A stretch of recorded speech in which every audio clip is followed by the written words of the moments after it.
నమస్తే అండి, welcome to our channel. మనతో ఈరోజు సీనియర్ పొలిటికల్ అనలిస్ట్ కొత్త రవీంద్ర బాబు గారు ఉన్నారు. సార్ నమస్తే. నమస్తే సార్, ఇప్పుడు ఉత్తరాంధ్ర అంతా కూడా సంబరాల్లో మునిగిపోయింది అని చెప్పొచ్చు. ఇప్పుడు ఏదైతే భోగాపురం అంతర్జాతీయ విమానాశ్రయం కంప్లీట్ అయింది, ఇప్పుడు మోదీ గారు వచ్చారు. సో అక్కడంతా పండగ వాతావరణంలా ఉంది. ఒకవైపు చూసుకుంటే జగన్ గారు అంటే చాలా రోజుల నుంచి కూడా ఇదే చెప్తున్నారు, నా హయాంలో నేనే మొదలు పెట్టాను, కానీ ఇప్పుడు చంద్రబాబు గారు క్రెడిట్ అంతా తీసేసుకుంటున్నారు ప్రజలకు తెలియనివ్వకుండా అని చెప్పేసి, క్రెడిట్ చోరీ అని చెప్పేసి క్రెడిట్ అంతా ఆయన మీద, ఆయన ఛానళ్ళు కానీ పేపర్లు కానీ మొత్తం ఆయన పేరే చెప్తున్నాయి. అసలు ఇది ఎలా చూడాలి సార్? అంటే ఇప్పుడు జగన్మోహన్ రెడ్డి గారు లేదా ఆయనకి సంబంధించిన పార్టీ మీడియా ఈ మొత్తం భోగాపురం ఎయిర్పోర్ట్ క్రెడిట్ ఆయనది అని అనుకుంటూ ప్రచారం చేస్తున్నారు. మిగతా పార్టీల వాళ్ళు ఏమంటారంటే జగన్మోహన్ రెడ్డి గారికి క్రెడిట్ చోరీ డిసీజ్ ఉంది, ఎక్కడ ప్రభుత్వం ఏ ఇనిషియేషన్ తీసుకున్నా, ఏ ఇన్వెస్ట్మెంట్ వచ్చినా, ఏ ప్రాజెక్ట్ వచ్చినా ఇనీషియల్గా అడ్డుకుంటున్నారు. ప్రాజెక్ట్ సక్సెస్ఫుల్గా కంప్లీట్ అయి పేరు వచ్చే టయానికి, ప్రారంభోత్సవం టయానికి క్రెడిట్ నాకు ఇస్తే చాలు అంటున్నారు. అది గూగుల్ డేటా సెంటర్ కావచ్చు, అదానీ కావచ్చు, జేఎస్డబ్ల్యూ కావచ్చు, కడప స్టీల్ కావచ్చు, ఎక్కడ ఏదొచ్చినా ఇది రెగ్యులర్గా జరుగుతుంది. సో అది పక్కన పెడితే రాజకీయంగా ఇప్పుడు జగన్మోహన్ రెడ్డి గారు చెప్తున్నట్టుగా భోగాపురం ఎయిర్పోర్టు మొత్తం ఆయనే చేశాడు అనేది ఆయన అంటున్నారు. దీన్ని మనం పార్టీలకు అతీతంగా ఏం జరిగింది అనేది విశ్లేషణ చేద్దాం. రియలిస్టిక్ ఏం జరిగిందో చెప్దాం.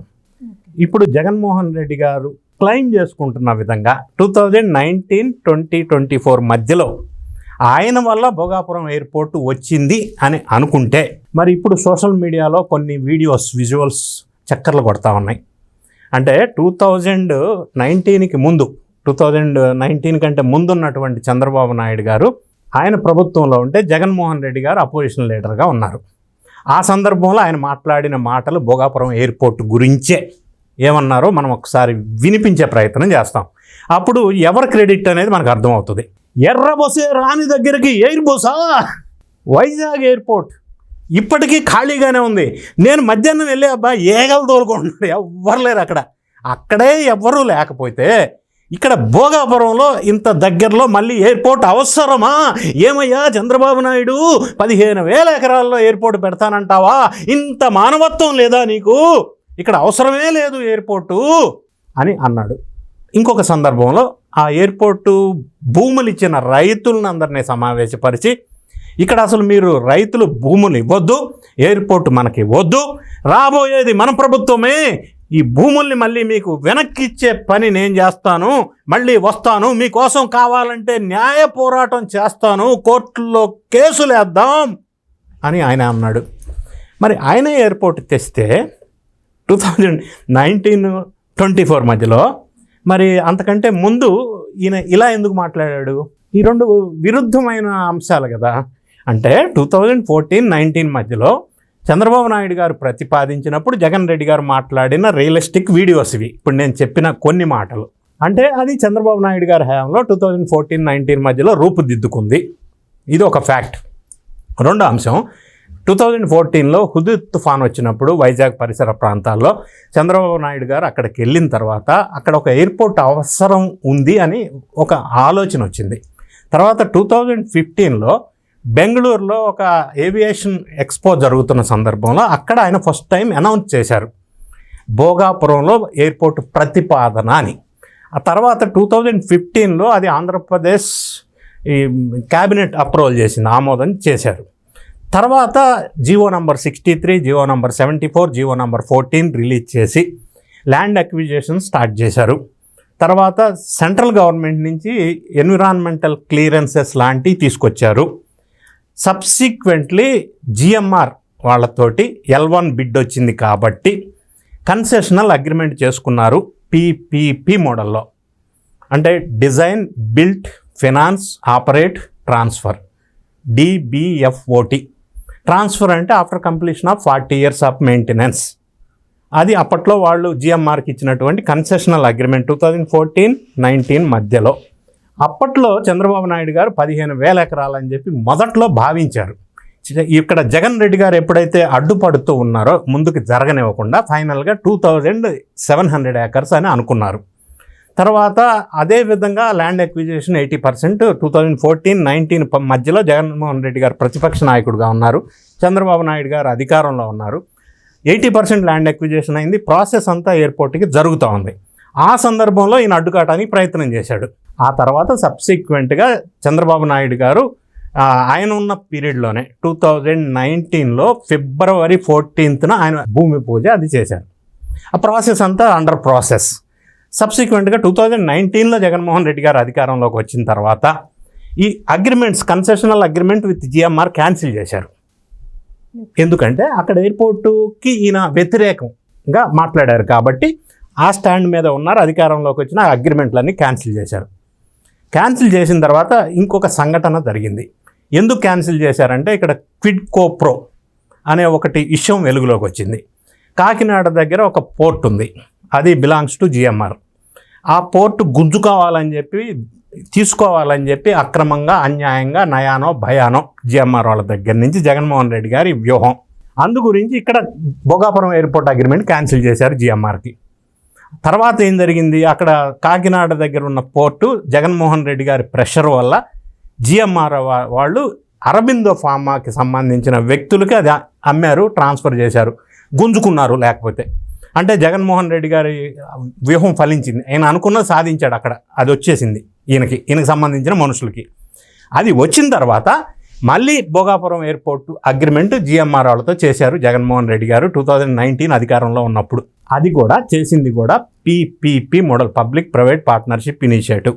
మరి అదే జగన్మోహన్ రెడ్డి గారు ఈ మధ్యకాలంలో పబ్లిక్ ప్రైవేట్ పార్ట్నర్షిప్ ఇనిషియేటివ్కి అగెనెస్ట్ అని రచ్చ చేశారు, ఉద్యమాలు చేశారు. ప్రైవేట్ మెడికల్ కాలేజెస్ ప్రైవేటైజేషన్ చేస్తున్నారని. మరి అదే జగన్ రెడ్డి గారు ఆయన అధికారంలో ఉన్నప్పుడు జిఎంఆర్తో భోగాపురంలో చేసింది PPP అగ్రిమెంటే. మరి ఈయన దానికి వ్యతిరేకం అంటాడు, అక్కడ ఆయనతో దానితోనే అగ్రిమెంట్ చేశారు అదే మోడల్లో. ఆ విధంగా చేసిన తర్వాత రైతులు దగ్గర ఈయన రెచ్చగొట్టి కేసులు వేపించాడు నేషనల్ గ్రీన్ ట్రిబ్యునల్లో, సుప్రీంకోర్టులో. ఆ కేసులు క్లియర్ చేయలేదు. భూములు ఇచ్చిన రైతులకి R&R ప్యాకేజ్ కింద ఇవ్వవలసిన అమౌంట్స్ ఇవ్వలేదు. ఎయిర్పోర్ట్ డెవలప్మెంట్ ఏమీ చేయలేదు. తర్వాత 2023 మే 3వ తారీఖున మళ్ళీ ఈయన శంకుస్థాపన చేశాడు రెండోసారి. ఆల్రెడీ చంద్రబాబు నాయుడు గారు చేశారు, మళ్ళీ చేశారు. అంటే ఈయన 5 సంవత్సరాల కాలంలో ఏం చేశాడు భోగాపురం ఎయిర్పోర్ట్కి అంటే రెండోసారి శంకుస్థాపన చేశారు దిగిపోయే టయానికి. ఈ 5 ఏళ్లలో అంతకుమించి అక్కడ పనులేం జరగల, కేసులు క్లియర్ చేయాల, నిర్వాసితులకి అమౌంట్ ఇవ్వాల, అక్కడ జీవోలు రిలీజ్ చేసి వర్క్ని స్టార్ట్ చేయలేదు, పర్మిషన్స్ మళ్ళీ రీస్టార్ట్ చేయలేదు, ఏమీ చేయకుండా అలా వదిలేశారు. 2023 మేలో ఆయన మళ్ళీ శంకుస్థాపన చేశారు, 2024కి దిగిపోయారు.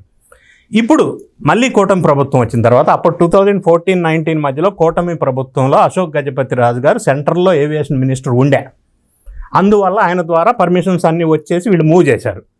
తర్వాత ఇప్పుడు కూటమి ప్రభుత్వం 2024లో అధికారంలోకి వచ్చిన తర్వాత రామ్మోహన్ నాయుడు గారు ఏవియేషన్ మినిస్టర్గా మళ్ళీ వచ్చారు. కాబట్టి పర్మిషన్స్ అన్నీ పూర్తి చేసుకున్నారు. జగన్మోహన్ రెడ్డి గారు అప్పట్లో 2700 ఎకరాలు తెలుగుదేశం ప్రభుత్వం వాళ్ళు అలాట్ చేస్తే 500 ఎకరాలు తీసేసి 2200 ఎకరాలకే కన్ఫర్మ్ చేశారు. ఇప్పుడు నిర్మించినటువంటి భోగాపురం ఎయిర్పోర్ట్ 2200 ఎకరాలు. ఇప్పుడు అతి ప్రతిష్టాత్మకంగా ఈరోజు అది ప్రారంభోత్సవం జరుగుతుంది. గిన్నిస్ బుక్లో కూడా ఎంటర్ అయింది. నృత్యం, గిరిజనుల నృత్యం 13,500 మందితో. ఇంత ప్రతిష్టాత్మకంగా పేరు ప్రఖ్యాతులు వచ్చి ప్రపంచమంతా భోగాపురం వైపు చూస్తున్న సందర్భంలో ఇప్పుడు సాక్షి మీడియా, జగన్ రెడ్డి గారు, వైసీపీ ఆ క్రెడిట్ మొత్తం నేనే తీసుకుంటాను, నేనే చేశాను అంటారు. ఈయనే చేసి ఉండుంటే మరి అప్పట్లో ఎందుకు వ్యతిరేకించాడు? అప్పట్లో వ్యతిరేకించాడు అని అంటే అప్పట్లో ఎయిర్పోర్ట్ నిర్మాణంకి జరుగుతుంది కదా జగన్మోహన్ రెడ్డి గారు ప్రతిపక్షంలో ఉన్నప్పుడే. అంటే ఏం చేయాల? ఈయన వచ్చినాక 5 సంవత్సరాల్లో ఏం చేశారు? ఏం చేయాల? ఇప్పుడు కూటమి వచ్చిన తర్వాత దాన్ని మూవ్మెంట్ చేశారు, ఇనాగ్రేషన్ స్టేజ్కి తీసుకొచ్చారు. ఇప్పుడు ఈ భోగాపురం వల్ల రావటం వల్ల ఉత్తరాంధ్ర ప్రాంతానికే మణిహారం లేకపోతే గేట్వే ఈ ప్రాంతానికే కాదు, ఆ పక్కన ఉన్నటువంటి ఒడిశా కానీ ఛత్తీస్గఢ్ కానీ రాష్ట్రాలకి నియరెస్ట్ ఎయిర్పోర్ట్ కూడా ఇది అవుతుంది. అంటే ఇప్పటివరకు వాళ్ళకి దూరం ఉండేది ఎయిర్పోర్ట్. సో ఆ 2 రాష్ట్రాలు ఉత్తరాంధ్ర వీళ్ళన్నిటికి కూడా ఇదొక గేట్వే లాంటి హబ్బు. దీనివల్ల ఉద్యోగ ఉపాధి అవకాశాలతో పాటుగా ఈ ఎయిర్పోర్ట్లో PTB ప్లస్ CTB ఉంది. అంటే passenger terminal building plus cargo terminal building. అంటే 5,000 చదరపు మీటర్లు 25 మెట్రిక్ టన్స్ కెపాసిటీ ఉన్నటువంటి కార్గో ఫెసిలిటీ ఉంది. సో దానివల్ల ఈ వైజాగ్ పరిసర ప్రాంతాల్లో ఉన్నటువంటి కెమికల్, ఫార్మాస్యూటికల్ ఇండస్ట్రీస్ కావచ్చు, గార్మెంట్ ఇండస్ట్రీ, బ్రాండెక్స్ లాంటివి కావచ్చు, ఇంకా ఫిష్ లాంటి ఇటువంటి ఎక్స్పోర్ట్ ఇంపోర్ట్స్కి కార్గో వల్ల బాగా ఉపయోగం జరుగుతుంది. ఇండస్ట్రియల్కి కానీ మిగతా రైతులకు కానీ ఉపయోగం జరుగుతుంది కార్గో వల్ల. తర్వాత ప్యాసింజర్స్ ఎక్కువ మూమెంట్ ఉంటుంది. ఇప్పుడు 60 లక్షల కెపాసిటీ ప్యాసింజర్తో నిర్మించారు. కాబట్టి ఇప్పుడు ఇంకొక అంశం ఏంటంటే భారతదేశంలో 31 మంత్స్లో నిర్మాణం కంప్లీట్ అయిన ఒకే ఒక ఎయిర్పోర్ట్ భోగాపురం ఎయిర్పోర్ట్. అంటే అంత ఫాస్ట్గా కంప్లీట్ అయింది. సో ఇప్పుడు ఇంత పెద్ద ఎత్తున అంటే సంబరాలు జరుగుతూ ఉంటే జగన్మోహన్ రెడ్డి గారు మళ్ళీ క్రెడిట్ నాదే అని యథావిధిగా మొదలుపెట్టారు. క్రెడిట్ ఈయనదైతే మరి ఈయన ఎగనెస్ట్గా ఎందుకు ఉద్యమాలు చేశారు? మరి ఆయన 5 సంవత్సరాల్లో చేసింది ఏం లేదు, అదొక క్రెడిట్. ఎగనెస్ట్గా ఉద్యమం చేయడం ఇంకో క్రెడిట్. తర్వాత వైజాగ్ ఎయిర్పోర్ట్లో 350 ఎకరాలు ఉంది కదా, అక్కడ అది ఇంకోటి ఎక్స్పాన్షన్ చేసుకోవచ్చు కదా అని అప్పట్లో మాట్లాడారు. అసలు వైజాగ్ ఎయిర్పోర్ట్ అనేది 1941లో నౌకాదళం రక్షణ శాఖకు సంబంధించిన ఎయిర్పోర్టు, ఓన్లీ ఫర్ రక్షణ శాఖ. ఆ తర్వాత 1981లో అది జనరల్ పబ్లిక్ కూడా ఫెసిలిటీస్ కోసం ఎక్స్టెండ్ చేశారు. ఇప్పుడు కూడా రక్షణ శాఖ ఆధీనంలో ఉంటుంది. అక్కడ ఎక్స్పాన్షన్ చేయడానికి వీలు కాదు, ఎందుకంటే చుట్టూ కొండ ప్రాంతం ఉంది. అక్కడ టేక్ ఆఫ్ ల్యాండింగ్ విషయంలో కొన్ని టెక్నికల్ ఇబ్బందులు ఉంటాయి. కాబట్టి ఆ ఉన్నదాన్ని ఎక్స్టెండ్ చేయడానికి జియోగ్రఫికల్గా సూట్ కాదు. రెండోది అది రక్షణ శాఖ ఆధీనంలో ఉంది. కాబట్టే చంద్రబాబు నాయుడు గారు విజనరీతోటి భోగాపురం ఎయిర్పోర్ట్ ప్రతిపాదన చేశారు, ప్లాన్ చేశారు, డిజైన్ చేశారు, ఎగ్జిక్యూట్ చేశారు. ఈరోజు ప్రతిష్టాత్మకంగా ప్రారంభోత్సవం చేశారు. ఇంత పెద్ద క్రెడిట్ మళ్ళీ చంద్రబాబు నాయుడు గారికి వస్తుందని చెప్పి వైఎస్ఆర్సీపీ లేదా జగన్ రెడ్డి గారు మళ్ళీ ఈ కథలన్నీ మొదలుపెట్టారు. ఇందులో వాస్తవం లేనే లేదు. ఆయన చేసింది ఏంటంటే ఆపటానికి ట్రై చేశారు, అదే credit. Thank you sir. Thank you.